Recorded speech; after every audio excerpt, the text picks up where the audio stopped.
अस्सलाम वालेकुम student, I hope आप सब लोग खैरियत से होंगे। हमारी बायोलॉजी का जो हमारा कोर्स था वो हम चैप्टर 2 बायोलॉजिकल मॉलिक्यूल्स तक हमने किया था। हम इम्पोर्टेंस ऑफ कार्बन और इम्पोर्टेंस ऑफ वाटर को हम लोगों ने पढ़ लिया था। नेक्स्ट हमारे पास जो नेक्स्ट टॉपिक था वो था कार्बोहाइड्रेट्स। ना कार्बोहाइड्रेट जो है हमारे पास मेजर मॉलिक्यूल्स हैं जो आपकी बॉडी बनाते हैं और आपकी बॉडी को फ्यूल प्रोवाइड करते हैं।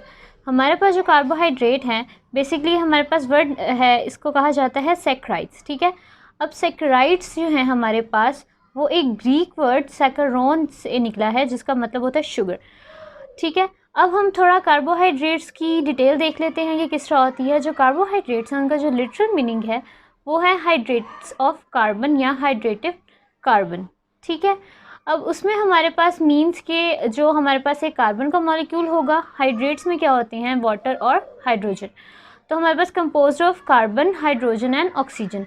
अब जो रेशो ऑफ ऑक्सीजन और हाइड्रोजन की है is same as water which is H2O। अब ब्रैकेट में Y। अब Y क्या है हमारे पास, जो हम इसको देखते हैं आपके जर्नल फार्मूला में। जर्नल फार्मूला हमारे पास है CX और हमारे पास ब्रैकेट में है H2OY।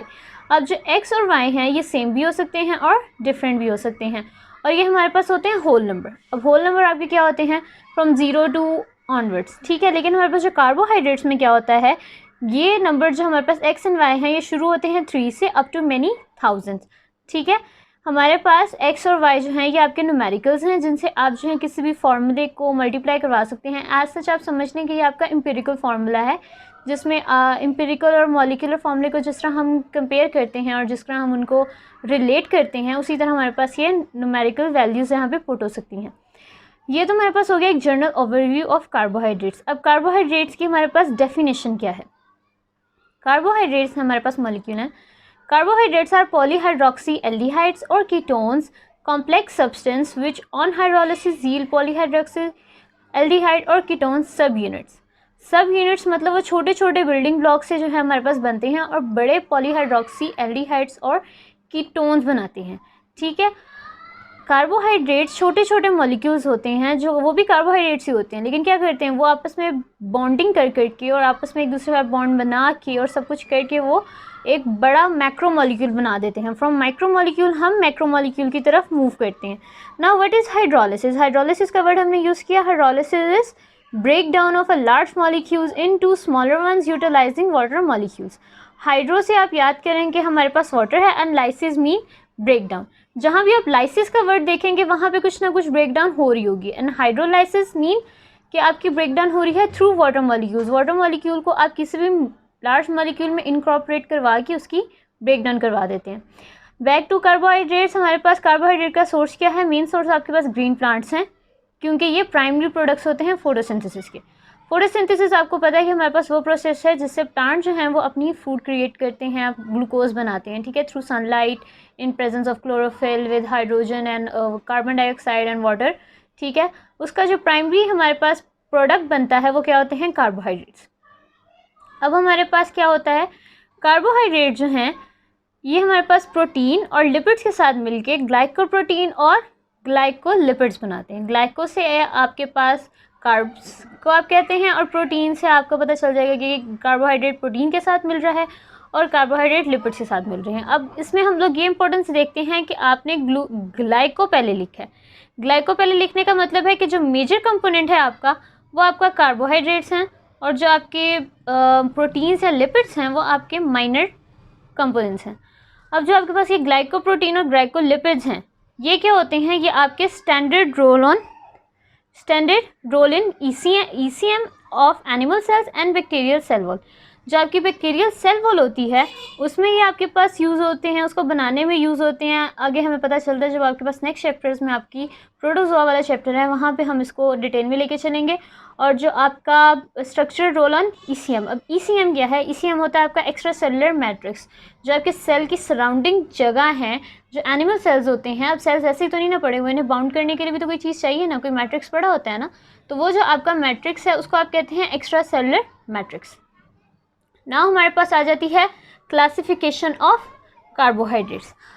ये आपका एक लॉन्ग क्वेश्चन बन सकता है, इसमें आपको वो अलग-अलग भी चीज़ें दे सकते हैं, एक क्लास को आपको डिफाइन करने के लिए दे सकते हैं एंड वो आपको इस तरह क्लासिफिकेशन भी दे सकते हैं। क्लासिफिकेशन आप अगर ज़्यादा बेटर करेंगे तो आप 3 कॉलम्स बनाएं एक टेबल बनाएं, उसके 3 कॉलम्स बनाएं और वहाँ से क्लासिफिकेशन कर लें।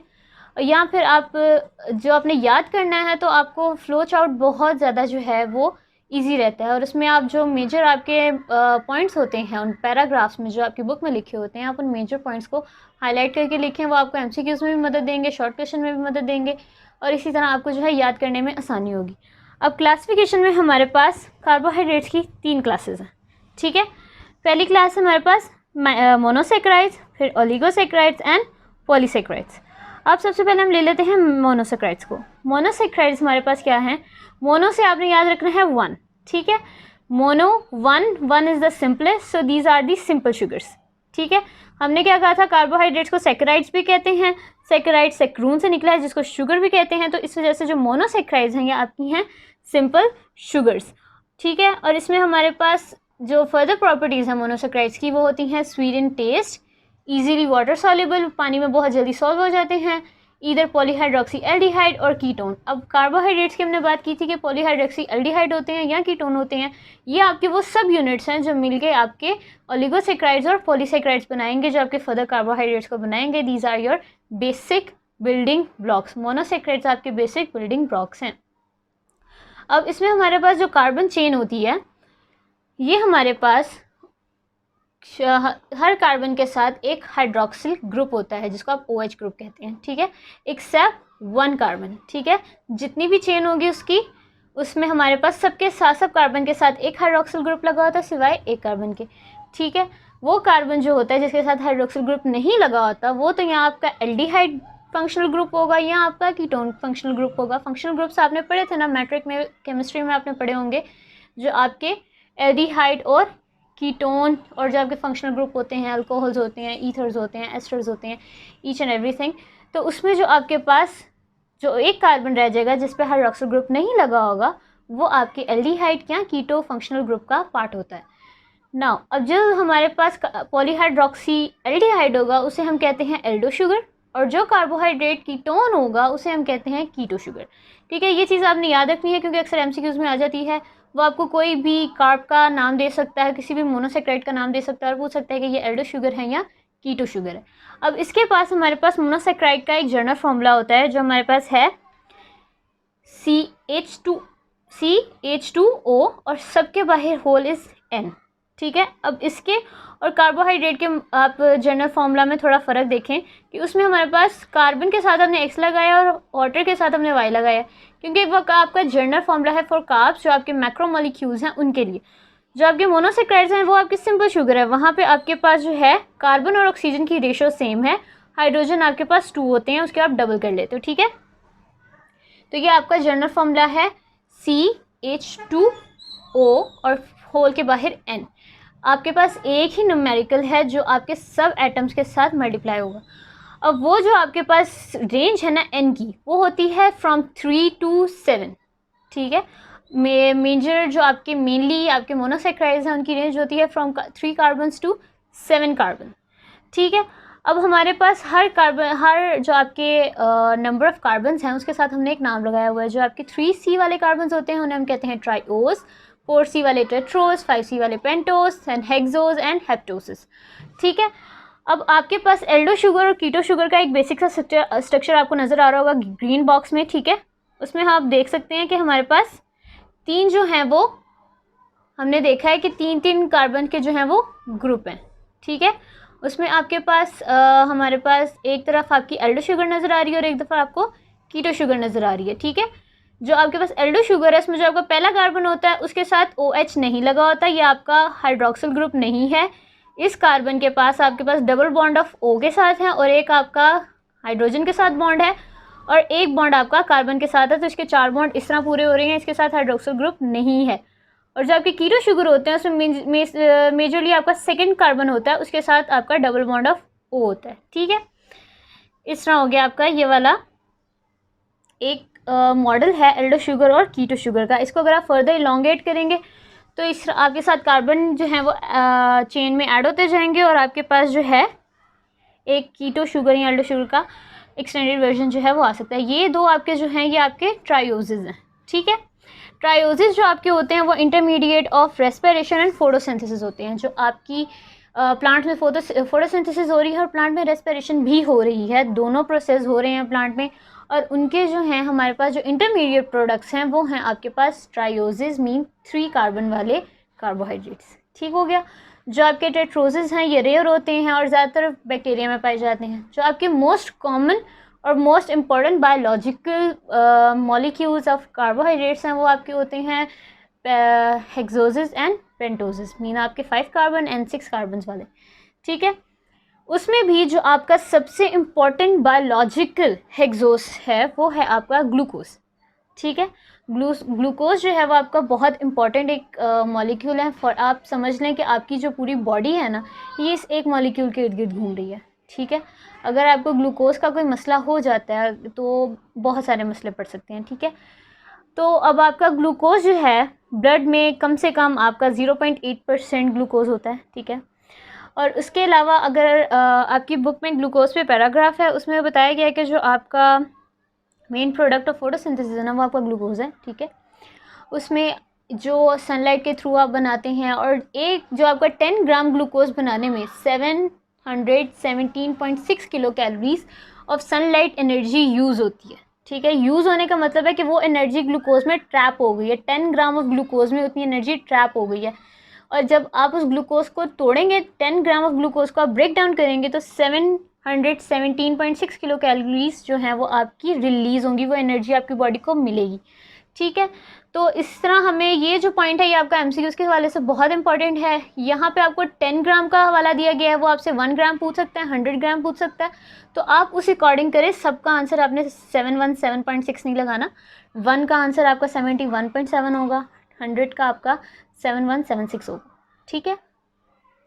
अब उसके अलावा हमारे पास मोनोसेक्राइड्स की कुछ और प्रॉपर्टीज़ हैं। वो कहता है monosaccharide form a ring structure in solution, क्योंकि वो वाटर में इजीली सॉल्युबल होते हैं। जब आप उन्हें वाटर में डिज़ोल्व करते हैं तो वो क्या करते हैं, एक रिंग स्ट्रक्चर एज्यूम कर लेते हैं वहाँ पे सॉल्युबल होके, तो इसमें वो आपकी रिंग स्ट्रक्चर बना सकते हैं। जो आपका मोस्ट इंपॉर्टेंट है पेंटोज है वो आपका राइबोस है। ठीक है। वो भी एक एल्डो शुगर है, ग्लूकोज भी आपका एल्डो शुगर है। ठीक है। ग्लूकोज के साथ हम लोग एक और मॉलिक्यूल का नाम लेते हैं फ्रुक्टोज का। ठीक है। फ्रुक्टोज भी आप लोग बहुत सुनेंगे, वो आपकी कीटो शुगर है। ये आपके एमसीक्यूज के हवाले से इंपॉर्टेंट है, आपके आगे एंट्री टेस्ट के हवाले से इंपॉर्टेंट हो सकता है। वो आपको पूछ सकता है ग्लूकोज कौन सी शुगर है, एल्डो शुगर है या कीटो शुगर है, फ्रुक्टोज कौन सी शुगर है, राइबोस कौन सी शुगर है। ठीक है। अब ग्लूकोज कहाँ फाउंड होता है? ग्लूकोज मिलता है आपको और फ्रूट्स में। ठीक है। हर फ्रूट में आपको ग्लूकोज मिलेगा, लेकिन मोस्ट अबेंडेंट ये ग्रेप्स, फिग्स और डेट्स में होता है। ठीक हो गया। नेक्स्ट आपकी जो क्लास है वो है ओलिगोसेक्राइड्स की। ठीक हो गया। ओलिगोसेक्राइड जो है वो आपके कंपैरेटिवली लेस स्वीट होते हैं मोनोसेक्राइड से, बिकॉज आप जब हायर क्लासिफिकेशन की तरफ जाते हैं, हायर क्लासेस की तरफ जाते हैं, माइक्रो मॉलिक्यूल से मैक्रो मॉलिक्यूल बन रहा है, तो उसका जो स्वीट होता है, जो टेस्ट होता है वो लेस स्वीट होना शुरू हो जाता है, वो इसी तरह लेस वाटर सॉल्युबल होगा। ठीक है। अब क्योंकि ये आपके मोनोसेक्राइड से मिलकर ओलिगोसेक्राइड बना है तो इसकी जब आप हाइड्रोलिसिस करेंगे, अब ये एक आपका बेसिक सब यूनिट नहीं है, बेसिक सब यूनिट की आप कभी भी हाइड्रोलिसिस नहीं कर सकते। बेसिक सब यूनिट की हाइड्रोलिसिस नहीं होती, वो बिल्कुल टूट जाता है, वो अपने जो उसके एलिमेंट्स होते हैं ना उनके अंदर टूट जाता है, वो आपकी हाइड्रोलिसिस में कुछ यील्ड नहीं करता। जो आप ओलिगोसेक्राइड को यील्ड करेंगे ना तो वो हाइड्रोलिसिस करवाएंगे तो वो यील्ड करेगा अप टू 2 to 10 मोनोसेक्राइड्स। ठीक है। मींस 2 से 10 मोनोसेक्राइड्स मिलके आपके आगे ओलिगोसेक्राइड बना रहे हैं। जो 2 मोनोसेक्राइड मिलके बनाएंगे वो डाई होगा, डाइसेक्राइड होगा। जो 3 मोनोसेक्राइड मिलके बनाएंगे वो ट्राइसेक्राइड होगा। ठीक है। और सो ऑन। और इससे आगे आप उसको जो है वो टेट्रासेक्राइड कर सकते हैं, लेकिन हम उस तरफ नहीं जाएंगे। ठीक है। And so on. अब इनके बीच में अब जाहिर सी बात है, अगर मोनोसेक्राइड मिल रहे हैं तो वो किसी चीज़ से बाउंड तो होंगे ना, तो वो किस चीज़ से बाउंड होते हैं? वो आपके एक कोवलेंट बॉन्ड से जो है वो बाउंड होते हैं, जिसको हम कहते हैं ग्लाइकोसिडिक बॉन्ड। ठीक है। ये आपके 2 मोनोसेक्राइड्स के बीच में होता है। जो आपके इंपॉर्टेंट डाइसेक्राइड्स हैं वो है maltose, lactose and sucrose. Sucrose का नाम आप बहुत सुनेंगे, सुक्रोज आपकी केन शुगर है, मोस्ट फेमिलियर है। ग्लूकोज एंड फ्रुक्टोज यील्ड करती है, मतलब एक ग्लूकोज का मॉलिक्यूल एक फ्रुक्टोज का मॉलिक्यूल, दोनों मिलकर कंबाइन करके सुक्रोज बनाते हैं। एंड इसका फॉर्मूला होता है C12H22 एंड O11। अब इसमें आप देखेंगे कार्बन और ऑक्सीजन की जो रेशियो है वो डिफरेंट है। कार्बन 12 है, ऑक्सीजन 11 है, लेकिन हाइड्रोजन और ऑक्सीजन की जो रेशियो है is the same as water, H2O। ठीक है। इसमें अगर आप एक वाटर का मॉलिक्यूल डालेंगे तो उसमें H24 हो जाएगा और जो हमारे पास O है वो 12 हो जाएंगे, तो इसकी ब्रेक डाउन ईजी हो जाएगी। Next is polysaccharide. पॉलीसेक्राइड्स अब आपके मोस्ट कॉम्प्लेक्स हैं, ठीक है, मोस्ट अबेंडेंट हैं, क्योंकि मैक्रो मॉलिक्यूल्स हैं, बिल्डिंग ब्लॉक्स होते हैं of body. Monosaccharides are your building blocks for your polysaccharides, ठीक है, and polysaccharides are your building blocks, जो आपकी बॉडी के बिल्डिंग ब्लॉक्स हैं। मोस्ट अबेंडेंट होते हैं, मोस्टली ब्रांच होते हैं। अब जिस तरह हम हायर क्लासिफिकेशन में अगेन टेस्टलेस होंगे। सेवरल मोनोसेक्राइड्स जो ग्लाइकोसिडिक बॉन्ड से बनते हैं, उनसे बनते हैं। अब ग्लाइकोसिडिक बॉन्ड की एक बात आपने और याद रखनी है, आप लोगों के स्ट्रक्चर्स दिए गए हैं, glucose, fructose and glycosidic bond का स्ट्रक्चर है आपकी बुक में, वो मैं यहाँ ड्रॉ नहीं कर सकी क्योंकि मेरे पास स्पेस नहीं थी, तो वो आप लोगों ने याद रखनी है। वो आपको शॉर्ट क्वेश्चन में पूछ सकता है। जो राइबोस और ग्लूकोज का रिंग स्ट्रक्चर है वो ड्रॉ करने के लिए आ सकता है, तो आपने ये चीज़ें बहुत ध्यान से रखनी है कि आपको शॉर्ट क्वेश्चन 2 नंबर का आ सकता है ग्लाइकोसिडिक बॉन्ड बनाने के लिए, ठीक है।